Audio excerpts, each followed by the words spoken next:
श्रीशैलेशदयापात्रम् धीभक्त्यादिगुणार्णवम् यतीन्द्रप्रवणम् वन्दे रम्यजामातरम् मुनिम् लक्ष्मीनाथसमारम्भाम् नाथयामुनमध्यमाम् अस्मदाचार्यपर्यन्ताम् वन्दे गुरुपरम्पराम् यो नित्यम् अच्युतपदाम्बुजयुग्मरुक्मव्यामोहतस्तदितराणि तृणाय मेने अस्मद्गुरोर्भगवतोऽस्य दयैकसिन्धोः रामानुजस्य चरणौ शरणम् प्रपद्ये लोकाचार्याय गुरवे कृष्णपादस्य सूनवे संसारभोगिसन्दष्टजीवजीवातवे नमः।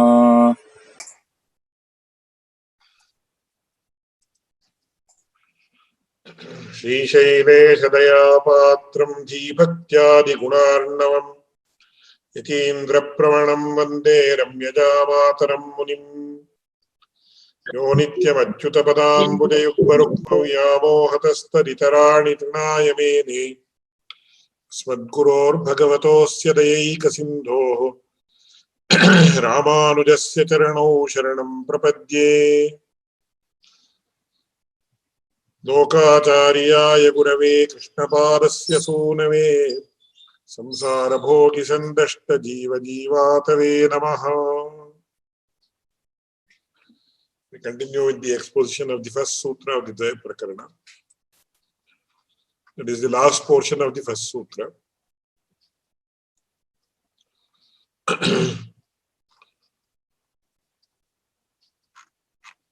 ஞானமும் விரக்தியும் சாந்தியும் உடையனாயிருக்கும் பரமசாத்விகனோடே சகவாசம் பண்ணுகையும்.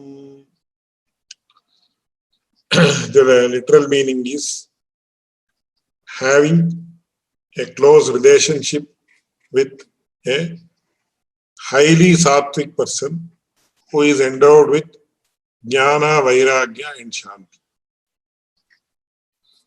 This is the literal meaning of the original sutra. This is well explained in the Vyakhyana of the commentary by Swami Manavana Mamani. Jnanamum viraktiyum shantiyum udayanayirikkum paramasatvikanode sahavasam pannuhayavade. What does this mean? What does the sequence of words which says it is very much necessary for a true Vaishnava to be closely associated with a person who is highly sattvic in nature and who possesses jnana, virakti and shanti. What does this essentially imply?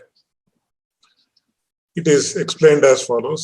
Tan kalanginalum கலங்காமல் நோக்குகை குறப்பாகவும் கீழ் சொன்ன ஆகாரங்கள் தனக்கு வர்த்திக்குறத்து உறுப்பாகவும் தத்துவயாதாத்மிய ஞானமும் அப்பிராப்த விஷய விரக்தியும் இவைதான் இரண்டும் நமக்கு உண்டென்று இருமாப்பத்திருக்கையாகிற சாந்தியும் உடையனாயிருக்கும் பரமசாத்விக சத்வனிஷ்டனாயிருப்பான் ஒரு பாகவதனோடே கூட வசித்து போருகை.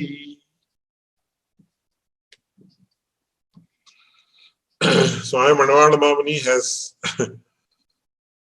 very concisely written what can be written as a big book. That's what is my take on reading these 4 or 5 lines.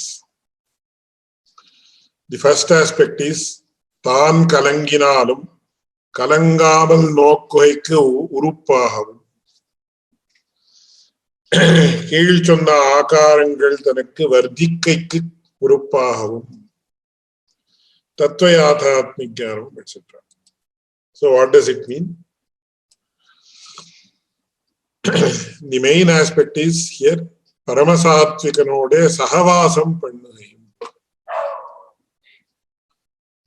So the main aspect a person has to essentially imbibe is have a very close relationship with a highly sattvic person. So this is known as sahavasa or sangati in Sanskrit. So most of the times our mind works on the type of persons that we are associated with. This is a very, very, very important thing. So in Kannada, there is a rather primitive saying. Aharadante, it says Sahavasadante buddhi aharadante ladhi. It's a primitive statement in the sense it literally means your mind will work in accordance with the people whom you are associated with. And the waste material that the body throws out is in line with the type of food that you eat. So the main aspect of how your mind works is the type of company that you keep. That is why in English also there is a very beautiful saying, tell me your friends, I'll tell you what you are. I don't know whether Keshav Das ji has heard about this. Tell me your friends, I'll tell you what you are. So generally I have heard many people telling, so I have my friends, they invite me for a drink and I cannot refuse. That means if you are associated with alcoholics, you also become an alcoholic. If a person is associated with gamblers, automatically he will become a gambler in no time. They will say, why don't you also come and join us for a few minutes? Nothing wrong in that. And a person who is addicted to the vices like drinking, gambling, meat eating, etc., they have a sense of guilt feeling. So they always, even if a person is not inclined to do that by himself, they will induce him to do. Hey, nothing wrong with that. Just my father used to tell, he had some friends and they used to tell him that friend used to be told by his friends, come on, if you have a peg, nothing wrong in that. At the same time, if you are associated with people who go to temples or who are involved in the path of bhakti, they will say, hey, why don't you join us? We are all going on a pilgrimage. You can have wonderful darshan, you can have wonderful prasadam, etc. So, our mindset depends upon the type of company that we keep. This is very, very important. So, sahavasam pannahayam. Paramasatvikanode sahavasam pannahayam. If you have the sahavasa or association of bad people, you also become bad. If you have the sahavasa of good people, automatically you become good. So your entire mindset depends upon the type of company you keep. This is the most important thing.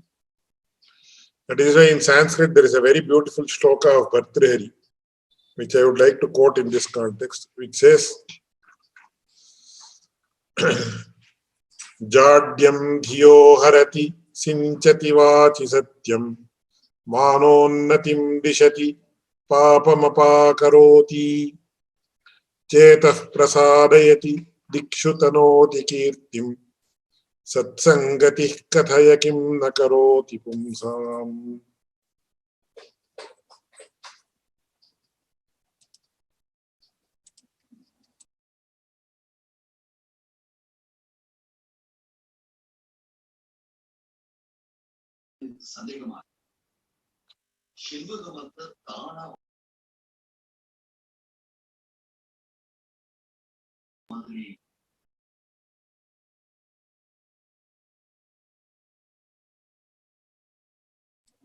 So what did it say? Jadyam dhiyo harati.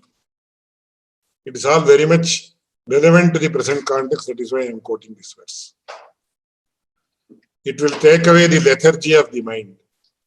So when you are goaded to do something good by a friend, you will automatically lose your lethargy. Then sinchati vachi satyam. It will ensure that you tell the truth most of the times. It will reduce the amount of lies that you tell. Because if he is a close friend, he will say, hey, why are you lying? And he can even scold you and you will not feel bad. then manonnatim dishati. It will increase your stature if you have good company. So, I know this person, I will do this favor to you, he will say. So if you have company with good people, it will automatically increase your stature. Then papam apakaroti. When you are about to engage in something sinful, you may think, oh, what will my friend say if I do this? If he comes to know, he will not be very happy. So, and I don't want to antagonize my friend, so I will not do it. So if you have good friendship, automatically the amount of sins that you perform knowingly or unknowingly will come down. And chetaf prasadayat. Even if you are in a very gloomy mood, you will be able to overcome that mood and you will be able to become happy. Because you can share several things with him and he will share so many things with you. See, these are all very beautiful aspects. What is the main criteria of a friend? How do you consider oneself as one person as a friend? This is a very beautiful thing that is explained in Sanskrit literature. It says, Dadati pratigrinati, guhyamaakhyati prichati, bhungte bhojayate chaiva shadvidam mitra lakshanam. So, Dada, what are the 6 aspects that signify friendship? Very beautifully explained in Sanskrit literature. Dadati pratigrinati, a friend, he gives you gifts and he also accepts the gift that you give him. So when there is exchange of gifts from both the sides, it actually increases our affection, the affection between each other. Secondly, guhyam akhyati prichati. He tells you about his own life secrets. And at the same time, he will also not hesitate to ask you about your secrets. So when secrets are shared, it is a mark of affection or love one has for the other. That is why it is said as guhyam akhyati prichati. He will let you in on his secret things and he will also not hesitate to ask you about your secrets. And finally, bhungte bhojayate chaiva. He will partake food in your house. And he will also offer to food in his house. So, when people eat together, there is a sort of friendship, affection develops. Of course, this happens when they drink or smoke. But that's a wrong type of affection. Because you are engaging in a vice. Whereas having food, sattvic food together is very much advisable and it is very much enjoyable. So these are the 6 aspects that signify the friendship or signify the aspect of friendship. Similarly, that's why it says, Chetaf prasadeti, when a person is in a very bad mood, if he meets a very close friend, then automatically his mood will change and he will become happy. And Dikshut Anoti Kirti, his fame spreads across because he says, oh, he is a friend of such and such a great person, so he must be respected. There are several instances I can go on and on and on about this because Sanskrit literature has so much to mention about the greatness of good friendship or having good friends. Even Shankaracharya says, Satsangatve Nissangatva. Nissangatve Nirmala Chitta. Satsangatve Nissangatva. Nissangatve Nirmohatva. When you engage in satsanga, it means you are not having any sangha of the outside world. And Nissangatve Nirmala Chitta. And then he says in his language, let us not worry about that. Nirmoha nissangatve satsangatve nissangatvam nissangatve nirmohatvam nirmohatve nischalatattvam nischalatattve jivan mukti or something like that. Of course, we don't accept the final thing called jivan mukti. That's a different question altogether. Because my Acharya used to say, though we accept the state that is referred to by the word Jivan Mukti, we don't accept the state, we don't accept the word Jivan Mukti because it's a mutually contradictory word. If you want more in the elaboration, I can mention about that later. But let us not worry about it. So, why I am telling this is the most important aspect that governs our life is Sahavasa, or the company or the relationships which we keep with good people. But that is not, he does not end with saying that. He says, Paramasatvikanode sahavasam pannuhayim. So the sahavasa, the company that is to be kept, is of very, very sattvic persons. And he says, Jnanamam viraktiyam shanti, that such a person should have jnana, he should have virakti, and he should have shanti. Which what jnana he should have? It is mentioned as Keel chonna akarangal tanakku vardhikki kurappam. That is, I will come to that later. Tattva yathatmi jnanam aprapta vishaya viraktiyam. He should be a realized soul. To put it in a nutshell, that is what it is. He should have had the Sakshatkara of the Supreme Lord. That is Tattva Yathatmi Jnana. Tattva is, as we all know, three Tattvas. He should know them as they are. That is Jivatma and Paramatma and Prakriti. He should know the original form of these three, namely Jivatma, Paramatma and Prakriti. So that is why in Vedartha Sangraha also, Bhagavad Ramadhyacharya says, Jiva Parayathatmi Jnana Purvaka, etc. So he should be a Tattvajnani, he should be a realized person.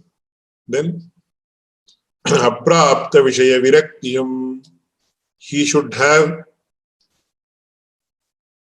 total renunciation towards things that are not conducive to his spirituality, if I may use that word. Or you can use the word Sri Vaishnavatva. He should be totally renounced towards all aspects that affect his original nature as a Vaishnava. That is why one of the very important aspects that are mentioned by our Purvacharyas is Pirar anartham kandu ayyo ennirundal Sri Vaishnavatvam undu. Ittaniyam pattiduvan ennirundal Sri Vaishnavatvam illai. My father used to tell this hundreds of times. I have heard him tell this. Pirar anartham kandu ayyo ennirundal Sri Vaishnavatvam. What is the mark of a Sri Vaishnava? There are several things that are mentioned, but one of the most important aspects is when a person is undergoing some misery or sadness, immediately his heart should have a deep sense of compassion.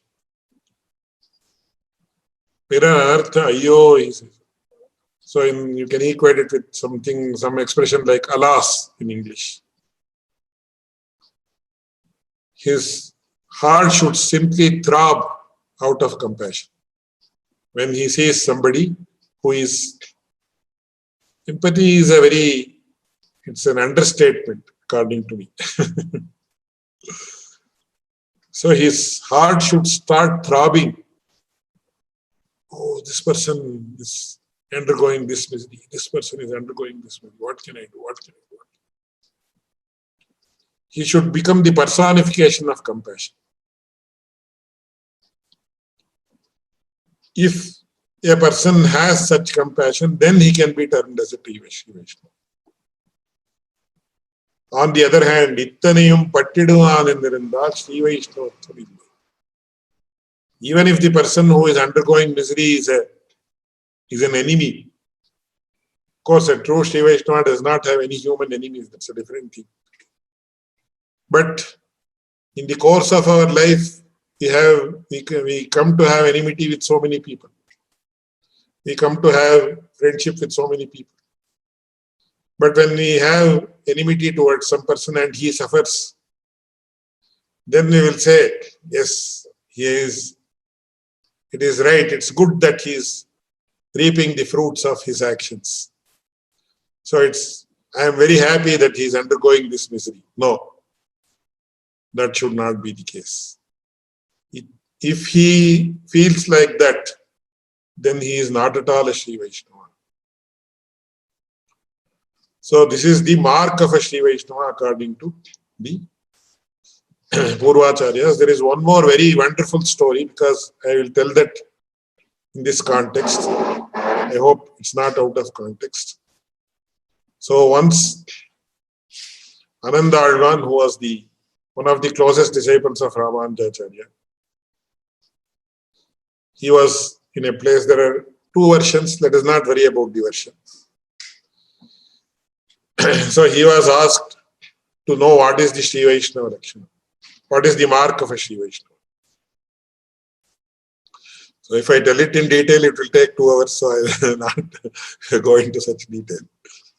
I don't know whether you have heard it or not heard about it. Then his Acharya instructed Ananda Alvan to go to a particular person to know what the exact definition of a Sri Vaishnava is. We call it a Sri Vaishnava Lakshana in Sanskrit. So Ananda Alvan went there. Some people say the person who was approached was Ananda Alvan. That version is also there. Some persons say Ananda Alvan went to that person to know. Either way, it doesn't make much of a difference, because we are not interested in the nitty-gritty. It's the message that we are interested in. So let us assume that Ananda Alvan went there to that person to know. So that person was a very highly evolved Sri Vaishnava. And in those days, we did not have mobile phones and other facilities to know whether a person is free on a particular day or not. They would just, to put it in very mundane terms, crash into his gate, just simply. So Ananda Alvan went to that person, a very senior Sri Vaishnava, great scholar, etc. And on that day, there was a big function going on in that place. And after the function, a great Tadiya Aradhana, or feast, that is honoring all the devotees, was arranged. Then Ananda Alvan went and approached that person, and that person said, see, he asked him, are you fine? And they call it as Yogakshema. He called it as Kushala Prashnas in Sanskrit. How are you? Are you doing well? Etc. Briefly, they had a very brief conversation. And then that person told Ananda that, please have prasadam first. Then we can have a discussion in detail. Then Ananda Alvan said, fine. And in those days, there was this hierarchy of people. So who should sit in the first batch? Who should sit in the second batch? Who should sit in the third batch? So nowadays, they may call it as discrimination. But it's not discrimination, it is protocol. When you call it as protocol, people respect it. When you call it as discrimination, people despise it. So in India, we used to say untouchability. Of course, that's not a term that really, it doesn't convey the real sense of the term. But it is said that the Indian scriptures ordain untouchability, that one should not touch another person and things like that. But today, in the same meaning, the word social distancing is being used, especially after the advent of COVID-19. The meaning of both are same. Social distancing and untouchability are both the same. There is no Even an iota of difference is not there between the meanings of the two terms. But when it is termed as untouchability, it is despisable. But when it is termed as social distancing, it is very much advisable. Anyway, let us not worry about that. So it's not discrimination, but it is protocol. So suppose when the American president has to come, all the roads will be cleared and the motorcade of the president is allowed to pass. So can you call it as discrimination against ordinary people? No, it is termed as protocol, and they say this is the presidential protocol, and the protocol has to be followed at all costs, and if there is a breach of protocol, it results in some big disaster. So similarly, it was protocol, not discrimination, because it is mentioned that those who are the Ubhaya Vedantins, those who had complete knowledge of both the Samskrita Vedanta and the Dravida Vedanta, they were supposed to sit in the first batch. So it's nothing but protocol, not at all discrimination.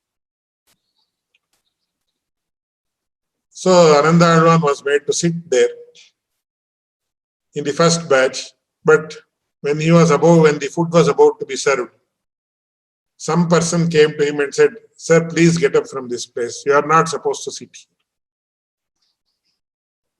You please vacate this place. You can sit in the second batch." And the Advan said, "Fine, okay. I will make way for some other person. I will get up." And he was waiting patiently for the second batch to commence. And prasadam was served in the second batch. Then once again, Nanda Advan sat there. Then some other person came and said, "Sir, please vacate this place. This is for people who belong to this knowledge group. So you are not supposed to sit in this place. Please get up. You may sit in the next batch."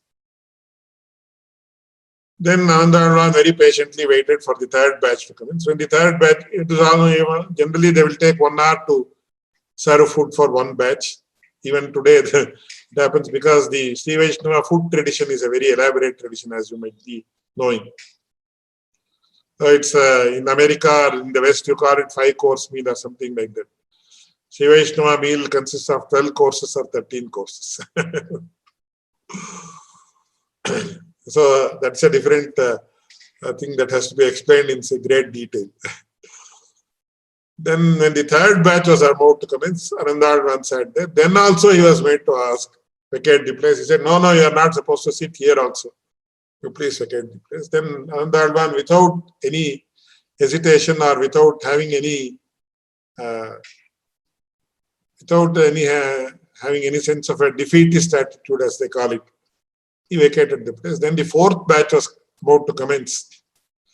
Then the person whom he had approached, he called him and he made him sit next to him. And they both had lunch or prasadam together. Then here that person was asked by Ananda Advan, "Now can we discuss?" So they were having, all the guests were fed and they had all been taken care of well. So even the host was quite free. And he was in a very free mood and all the tension had gone. So he could have a leisurely meal with Ananda Advan and also have a leisurely chat while having the meal. Then he said, "Sir, can we have the discussion about what the Sri Vaishnava Lakshana is?" "Yes, definitely. Please tell me." Then he said, "Kokkuppodurikka venum, kozhippodurikka venum, uppuppodurikka venum, and ummaipodurikka venum."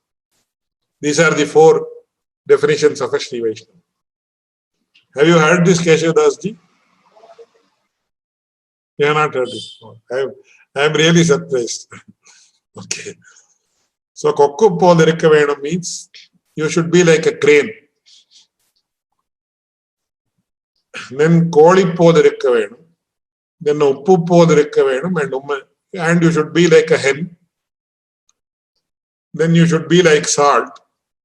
And then you should, as the true Sri Vaishnava, should be like you. These are the four criteria of a true Sri Vaishnava. So what is the significance of the saying? One should be, the Sri Vaishnava should be like a crane. So a crane, what does it do? In India, they generally, you have these white cranes which are totally white in color. And they will be stationed in these paddy fields where water will be continuously flowing, or in some river or some water body, whichever it is. Then they will just be, they will not even shake their head or any part of the body, they will just be seeing like this. And in nature it is such that when there is a group of fish, the young fish will first go forward. So there is a stream of these young fishes that will go forward. At that time, the crane will not actually immediately poke its nose inside the water and take the small fish. The biggest fish among the lot will come in the last or in the end. So it will unshakingly wait there with utmost patience. And when the biggest fish among the lot comes, it will immediately actually eat that fish. So like that it is said in Sanskrit, asaram alpasarancha, saram sarataram tyajet, bhajet saratamam shastre ratnakara ivamritam. So there are several aspects in this world which can be termed as asara, having no value, alpasara having very little value, then Sara having good value, then Saratara having more value. So you can equate it according to your own imagination. What is Asara? What is Alpasara, of very little value? What is Sara? What is of value, good value? Saratara, which is of more value. So all these things should be given up by a Sri Vaishnava. So he should ultimately strive to have, that is Saratama in this world, in the Shastras. Ratnakara iva amritam. So when the Milky Ocean was churned, so many things came up.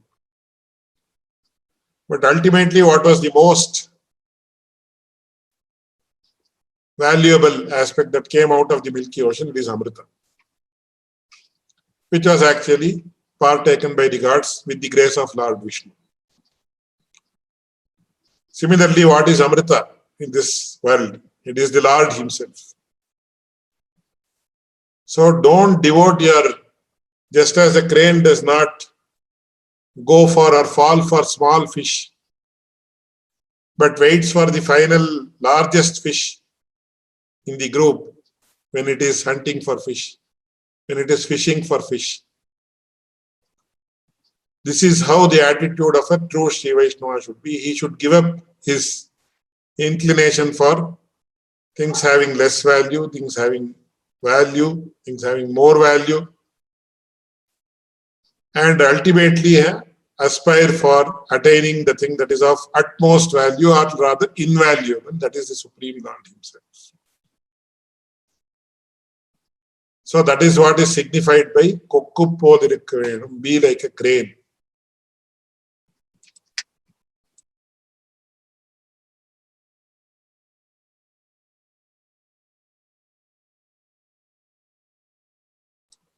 Second one is be like a hen. What does it mean? So when you see a hen, how it actually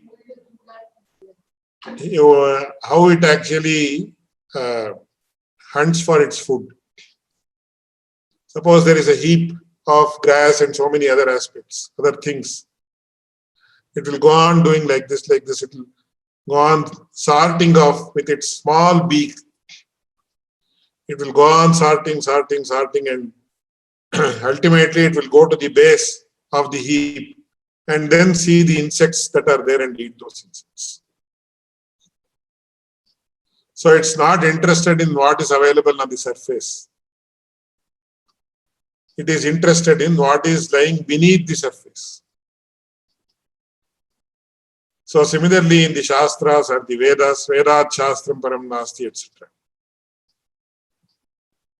The hidden meaning should be understood rather than the meaning that is than the literal meaning. Always there is an implied meaning to things, like these statements. When you see these statements, apparently you don't feel what is so great, you feel what is so great about it. But only when you go inside, when you see the implied meaning, you can understand what it is.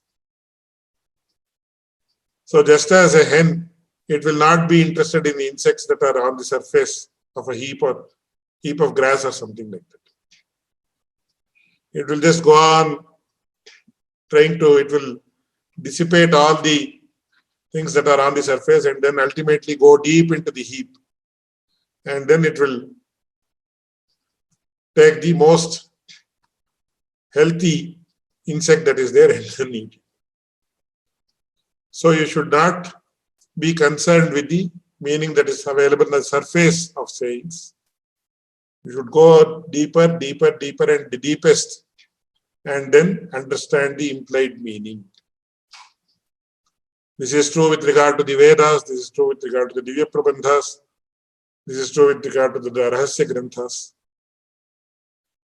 Only a person who is capable of doing that is really a person who is a true Shri Vaishnava. So you should be like a hen. And the third one is Uppu Podarikkaven. You should be like salt. So any item like sambar, curry, etc. Of course, in sweet items we don't add salt. Salt, that's a different issue. Non-sweet items cannot be consumed without salt. Like sambar, curry, or rasam, or whatever it is. So generally, it is our experience that if rasam is served without salt, say no salt, I cannot consume. Please bring salt immediately, and we add salt. So salty dishes to which salt is supposed to be added. If such dishes do not contain salt, then we cannot even partake of them. And in some cases, when people are severely ill, they are prescribed to have food without salt, and that is the most difficult rule to follow. Having food without salt is the most difficult thing to follow. But at the same time, can you consume salt independently? You can never do that. If you even have a small spoon of salt, you immediately feel like drinking water and overcome that effect. So salt is a most essential ingredient without which you cannot do, but it cannot be consumed independently. So a Sri Vaishnava should always be part of a group of Sri Vaishnavas. He should always be part of what we call as a Goshti. He should be, indispensable. He should be indispensable as part of a Goshti, but he should not have any individual identity, just like salt. Salt cannot be consumed independently without the help of others or without being part of a dish, but it is indispensable as far as dishes are concerned. Similarly, Sri Vaishnava, a true Sri Vaishnava, should always be an indispensable part of the Goshti, but he should not have any independent or individual identity. It's a very, very difficult thing to be like this. But see how subtly they have conveyed what a Sri Vaishnava has to be in this context. So he says, you should be like salt, uppu podarikkaven. And finally, he said, ummai podarikkaven. A person should be like you. Why? What is the matter? I was seeing that when you sat in the first batch, You are literally shooed away. They said, come on, get up, you cannot sit in this place. And you did not feel any sense of remorse. Second time also when this happened, you did not feel any sense of remorse. And third time also, you did not feel any sense of remorse. It was I, the host, that made this happen just to test you. Don't mistake me, I apologize. That's what the person said. So a true Sri Vaishnava should never have any sense of remorse when he is scolded or when he is censured by other Sri Vaishnavas. So that's why it is said very beautifully, Kainkarya Nitya Nirataihi Bhavadeka Bhogaihi Nityam Anukshana Rasardra Navina Bhavaihi Kainkarya Nitya Nirataihi Bhavadeka Bhogaihi Nityam Anukshana Ravina Rasardra Bhavaihi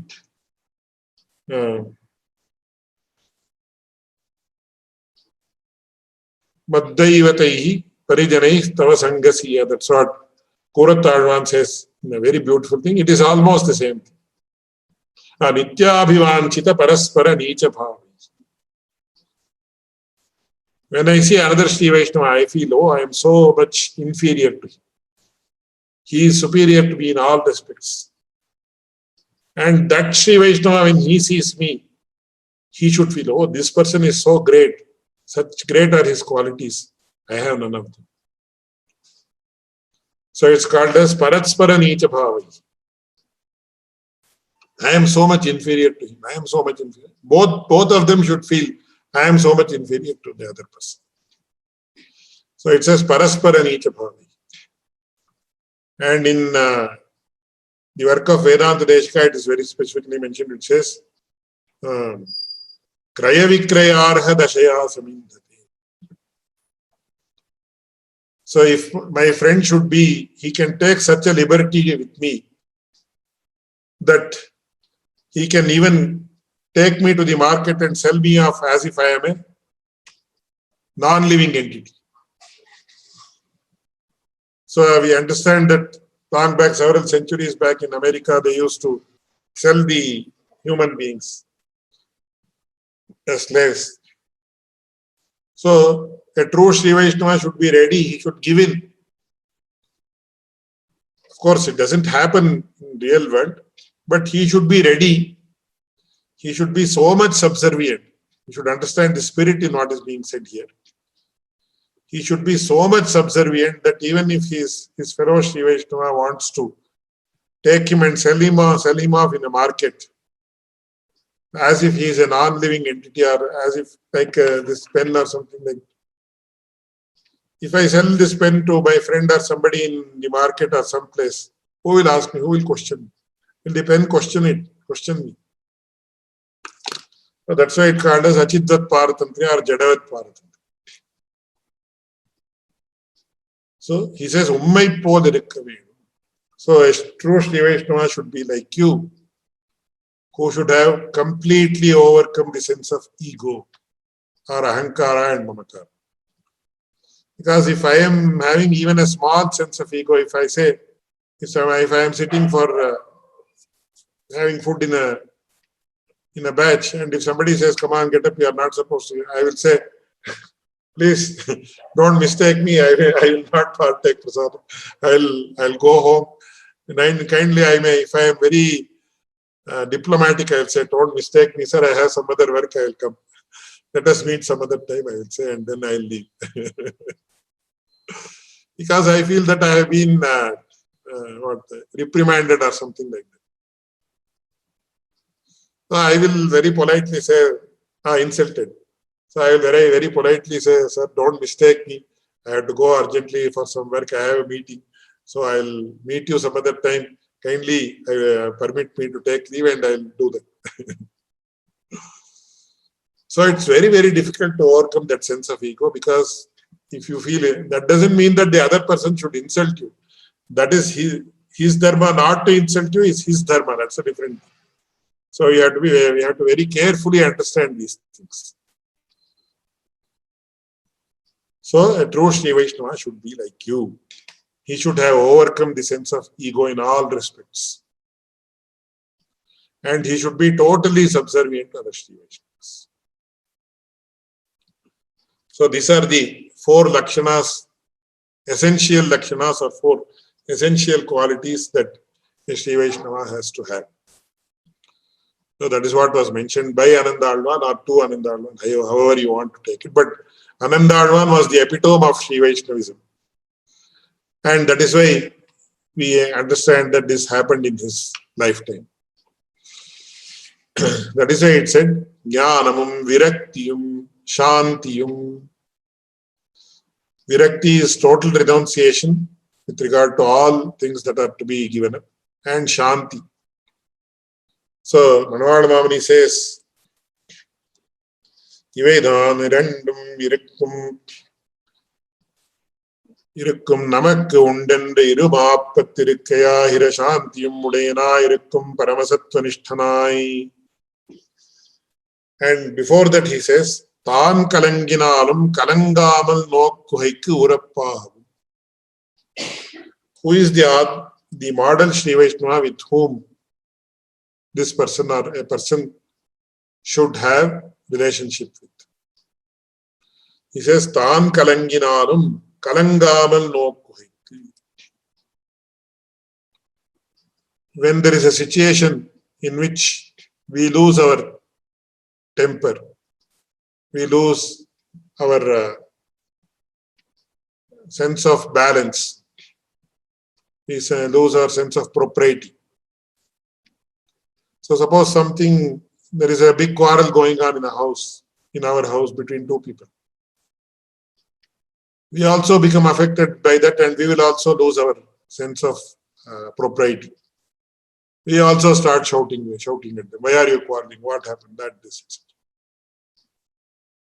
But this Sri Vaishnava with whom we are supposed to have a close relationship, even if I scold him or even if I despise him, I insult him, he should not lose his sense of propriety. He should not lose his sense of balance. Only then and only such a person is worthy of having as a friend. And he should be a jnani. He should have had the real knowledge or real sakshatkara of the Supreme Lord. He should have total sense of renunciation with regard to all worldly objects. And then Shanti, serenity, peace. But where is such a person available? That's the biggest question today. Though we are ready to beseech such a person, is there a person available, such a person available today? Most probably it's very, very, very, very difficult to find such a person. But even if some qualities are found, then fine. So if the best is not available, you go in for the next second best or the better or whatever it is. If better is not available, you go for good. But this is it says, Paramasatvikanode sahavasam pannahayam Vaishnavadhikarikya avashyapechinam. Says it's not preferable, it's mandatory.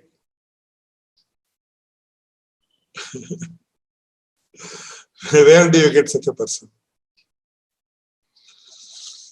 And further he says, Ivedam Sattvanishtana Irupanodu Irupanoru Bhagavatanode Kuda Vasit Poruhai.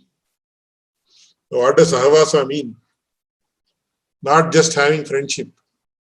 Stay with him. Stay in the premises where he stays. Stay very near to him. Stay probably at they call it's a stone's throw distance or distance of a stone throw. So be constantly associated with him. Then automatically everything will come. So these are the essential qualities that a true Sri Vaishnava or You have to add true both in both places. True Sri Vaishnava has to truly imbibe. A Sri Vaishnava has to truly imbibe. A true Sri Vaishnava has to imbibe, etc. So you have to add assertions in all the places. So just see. And one thing I feel is, if I have to add, we have to all examine ourselves, retrospect, and see how much of these qualities we can strive to have, not what we have. I'll talk about myself. How much I have, or it's not a question of how much I have, because I know I have none of these qualities. How much of them I can try to imbibe? How much of them I can try to have in course of my life? But once even one of these qualities we start imbibing one of these qualities, all the others will automatically start trickling in. And such a person is sure to attain fulfillment. So I'll read this sutra and conclude here. It's a big sutra. We have read it in probably 5 or 6 sessions. Puram Bundana Pattikale Ade Vasanayode Vidihayam Emberumane Tanjavenipattuhayam Peritaparinna Tunindirikayam Petikitvarikayam Kirakkumnal Wandarudinangalide Ravanadai Gunarva Kainkariyangalide Podupokahayam Padirikum Sri Vaishnavarhalye Tamarinde Irikayam Tirumantratilum Dayatilum Niyatanahayam Acharya Premam Ganatirikayam Acharyan Pakkalinam Emberuman Pakkalinam Kritaknyanai Poruhayam Jnanam Shaktiyam Shantiyam Udayanai Irippaduru Irikkum Paramasatvikanode Sahavasam Pannahayam Vaishnavadhikarikya Avashyapekshitam The Adhikarikya Rahasyatremam Manusandheyam Chedramam Jetyesha Chatura Chaturakshari Kamavastham Prapadyante Jantavo Antamadrisha Punyam Bodha Vikasaya Papadhvanta Kshayaya Cha Srimanavira Bhutbhumau Ramanuja Divakaraha Nikrita Virinchari Nirankusha Vibhutayaha Ramanuja Padam Bodha Samashrena Sharinaha